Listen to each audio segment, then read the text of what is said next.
দেখো দেখো কীরকম একটা বিপদ ঘটিয়ে নিয়ে এলো বাড়িতে, বলো তো। এখন এইটা নিয়ে এখন কি করব বুঝতে পারছি না। সকাল দিক থেকে ভালোই শুরু হলো দিনটা, কিন্তু রাতের বেলায় এমন বাজেভাবে শেষ হলো ভাবতেও পারিনি। হ্যালো এভরিওয়ান, আমি বৃষ্টি। আমার আরেকটা নতুন ব্লগে তোমাদেরকে অনেক অনেক ওয়েলকাম। এখন মোটামুটি ওই 11:30টার মতো বাজে। অর্ককে স্কুল থেকে নিয়ে এসে আজকে রান্না চাপাচ্ছি। আজকে এত তাড়াহুড়ো করিনি, কারণ সকালবেলাটা না আজকে পুরো কুয়াশায় ভর্তি ছিল, বিরক্তও লাগছিল। তো এইদিকে করবো এঁচোড়ের তরকারি, আর সাথে চিংড়ি মাছটা, বড় যে চিংড়ি মাছটা ছিল সেটাকেই তরকারি করব, কিন্তু একটু অন্যরকমভাবে। তো এখানে এঁচোড়টাকে নুন আর একটুখানি হলুদ দিয়ে সেদ্ধ করতে বসিয়ে দিয়েছি। নর্মালি জানো তো যেভাবে কষে আগের দিনকে করেছিলাম সেভাবেই করবো। আর প্রীতম এঁচোড়ের তরকারি, প্রীতম কেন, আমিও এঁচোড়ের তরকারি খেতে খুব ভালোবাসি।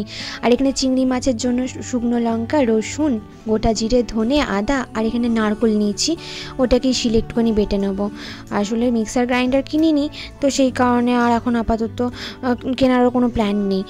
তো এখানে এঁচোড়টা করবো। পাঁচফোড়ন সব একডালা উল্টে গেল জানো তো, হঠাৎ করে সকালবেলায়। তো সব কিছু একসঙ্গে মিক্স হয়ে গেছে, ওই জন্য জিরে ফোড়নটাও দিতে পেলাম না। ওই জন্য এখানে শুধুমাত্র ওই তেজপাতা ফোড়ন দিয়েই, পেঁয়াজ কুচি দিয়ে, টমেটো কুচি দিয়ে, আদা রসুন বাটা, জিরে যা যা ছিল সব বাটা দিয়ে, এমনি নর্মালি যেরকম এঁচোড় কষা করি সেরকমভাবে আগের দিনকে দেখবে রেসিপিটা, এই দুদিন আগেই মনে ভিডিও শেয়ার করেছি, ওইভাবেই করি।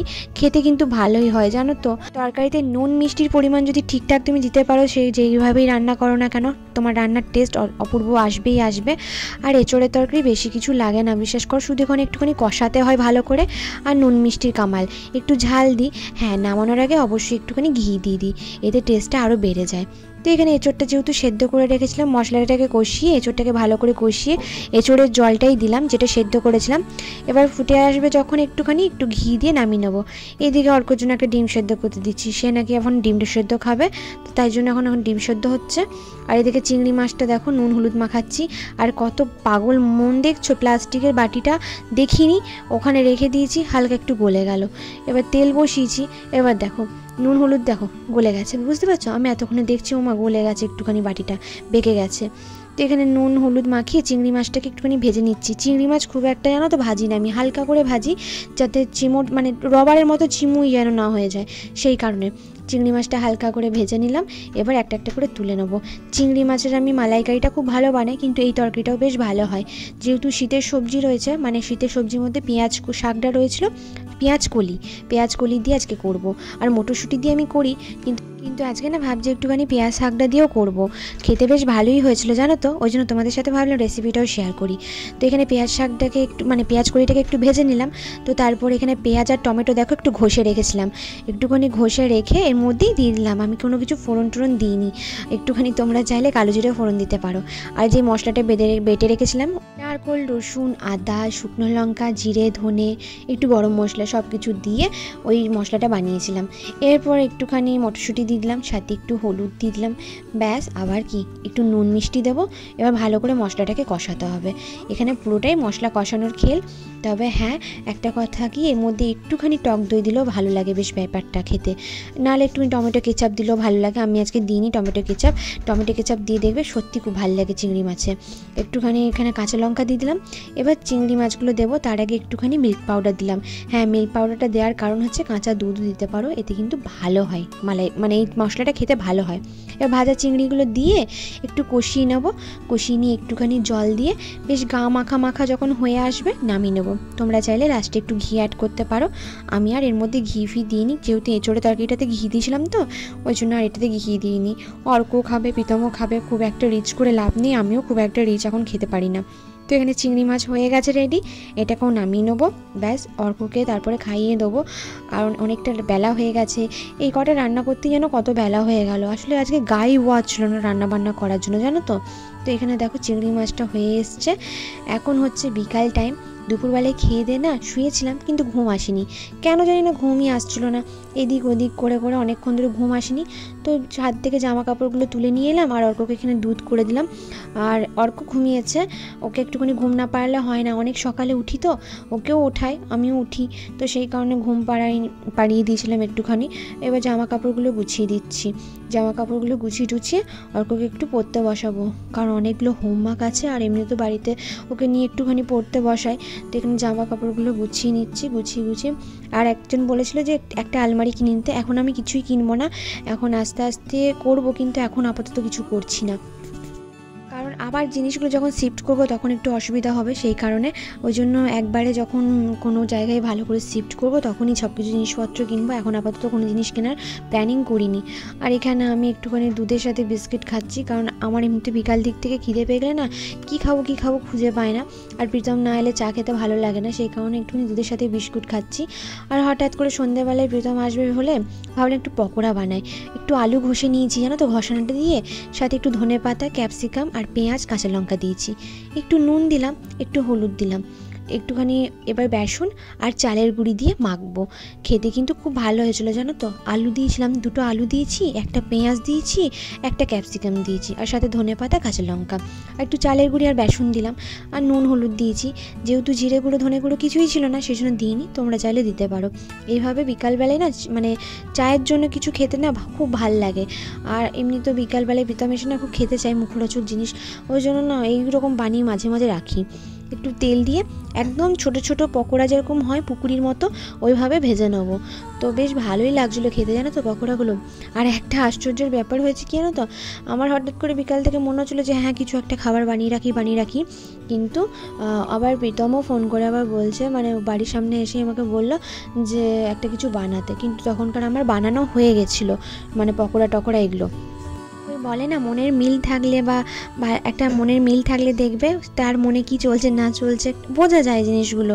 তো সেই হয়েছে ব্যাপার, কেন জানি না মনে হচ্ছিলো। কারণ এমনি তো সাধারণত জানো তো এই ঠান্ডার দিনে বেরোতে ইচ্ছা করে না লেপের ভেতর থেকে, আমিও খুব একটা করি না, ও না বললে কিছু করতে চায় না রান্নাবান্না, কারণ ওই ঠান্ডাটা এত পড়েছে না সেই কারণে।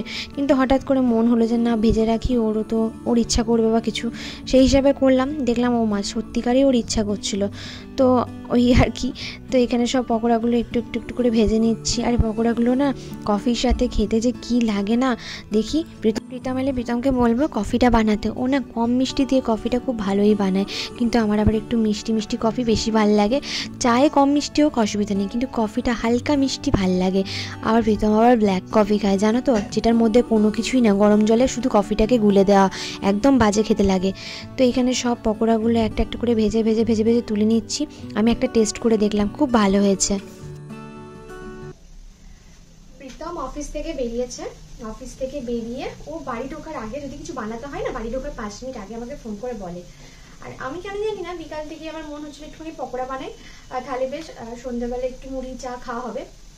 ও ঘর ঢোকার ঠিক 5 মিনিট আগে আমাকে মানে চলে এসছে সামনে, আমাকে বলছে বৃষ্টি একটু কিছু ভাজবি তাহলে বেশ ভালো হয়। তো জানে না যে আমি ভেজেছি, মানে ওই পকোড়া টকোড়া হচ্ছে, এই জিনিসটাও জানে না। তো একেই বলে মনে হয় মনের মিল, ঠিক আছে, আগে থেকে বুঝে গেছি। আমার মনে হচ্ছিল কেন জানি না যে তুমি ভাজলে ভালো হতো, এরকম কিছু একটা। চলো ভাজা হয়ে গেছে, ওই সামনেই চলে এসছে, আমি ওকে বললাম সস নিয়ে আসতে।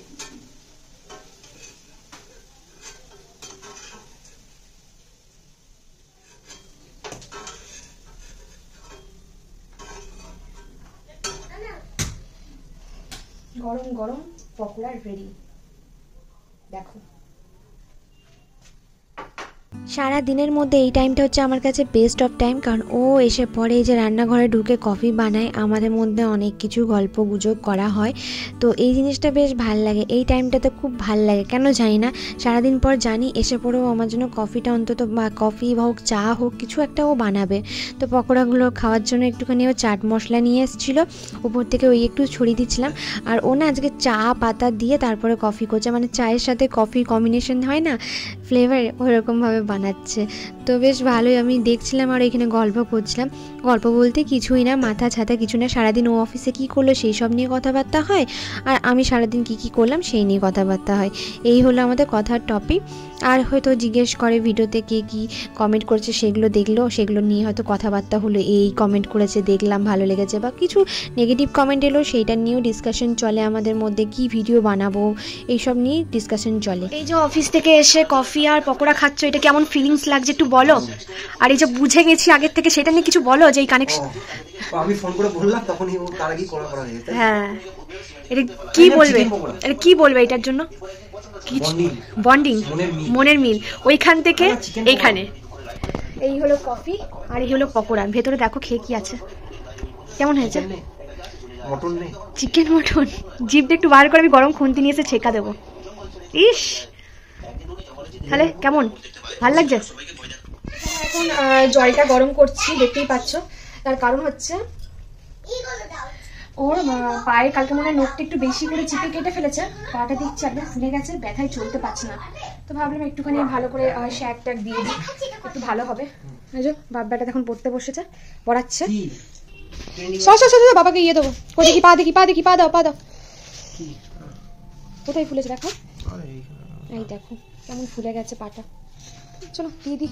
এই জায়গাটায় যে কি মারাত্মক লেভেলের চিৎকার করেছে সে তোমাদেরকে কি বলবো, এমন এমন চিৎকার করছে আমি লাস্টে হেসে দিলাম। মানে সত্যি খুব ব্যথা করছিল, ফুলে গেছিলো জানো তো, ডাটুরে গেছিলো জায়গাটা, মানে চামড়াটা একটু বেশি, মানে জানি না নখটা মনে হয় অনেকটা বেশি কেটে ফেলেছে। এটা আমারও হয়েছিল একবার জানো তো, খুব কষ্ট হয় সেটা জানি। আমার এখন ভয় লাগছে ভেতরে কোনো রকমভাবে এটা না ওই পুজ হয়, ওই জিনিসটা যেন না জমে যায়, ওটাই ভাবছি। যদি না জমে যায় তাহলেই ঠিক আছে, জমে গেলে যে আরও কষ্ট পাবে সেটা আমি ভালো করে জানি। কালকে অফিস মনে হয় জুতো পরে যেতে পারবে না জানো তো, এমনি যেতে হবে ওকে। ওসব করতে করতে হঠাৎ করে দেখি প্রীতমের জ্বর চলে এসছে, তো সেই জন্য এখানে না খাবারটা বাড়ছি, ওকে একটু খাইয়ে দেবো, তারপরে আমি আর অর্ক খেয়ে নেবো। কারণ হালকা গাটা গরম গরমই এসছে, ব্যথাটার জন্যই হয়তো মনে হয় এসছে।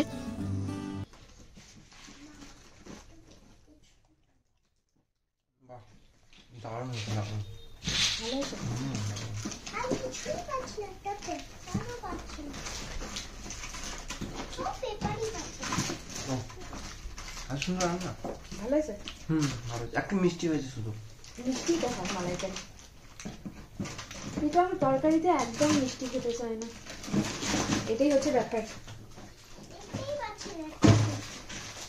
ভালো হয়েছে তো,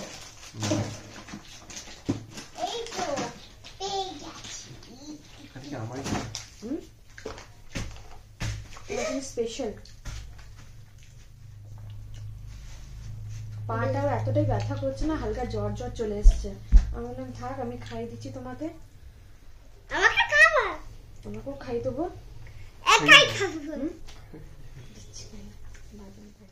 সকাল থেকে বেশ শুরু হলো দেখো, দিনের শেষে এসে কেমন যেন একটু মনটা খারাপ হয়ে গেল, ব্যথাটা পাচ্ছে, বেশ কষ্টই হচ্ছে। তো চলো, আর ভাল লাগছে না গো, এখানেই ব্লগটা শেষ করলাম। এখানে হাসি মজা যদিও বা করছিলাম, কিন্তু কি আর করা যাবে, ব্যথাটা পাচ্ছে বোঝাই যাচ্ছে। তো আজকে আর ভিডিওটা বেশি বাড়াবো না, এইখানেই ভিডিওটা শেষ করব। আর এই গরম জলে একটু শ্যাকটা দিয়ে না একটুখানি ওষুধ টষুধ দিয়ে ওকে ঘুমাতে দেবো, কারণ হালকা জ্বর জ্বরও লাগছে গাটা। ওষুধ দিয়ে দিয়েছি, প্যারাসিটামল খেয়েছে, আর মন্টে ক্যালসিটাও দেওয়া হয়েছে, কারণ গাটা হালকা হালকা গরম হয়েছে তো, কালকে আবার অফিস যেতে হবে সেই কারণে। ওই জন্য আজকে আর বেশি মানে করলাম না। দেখো সিরাপটাও খাওয়া হচ্ছে, কারণ ওর আবার ঠান্ডা লেগেছে প্রচণ্ড পরিমাণে, কাশিটাও হচ্ছে। সেই সকালবেলায় স্নান করে বেরোইতে আর যা ঠান্ডা পড়েছে গো আশেপাশে, সেই কারণে হয়তো হতে পারে।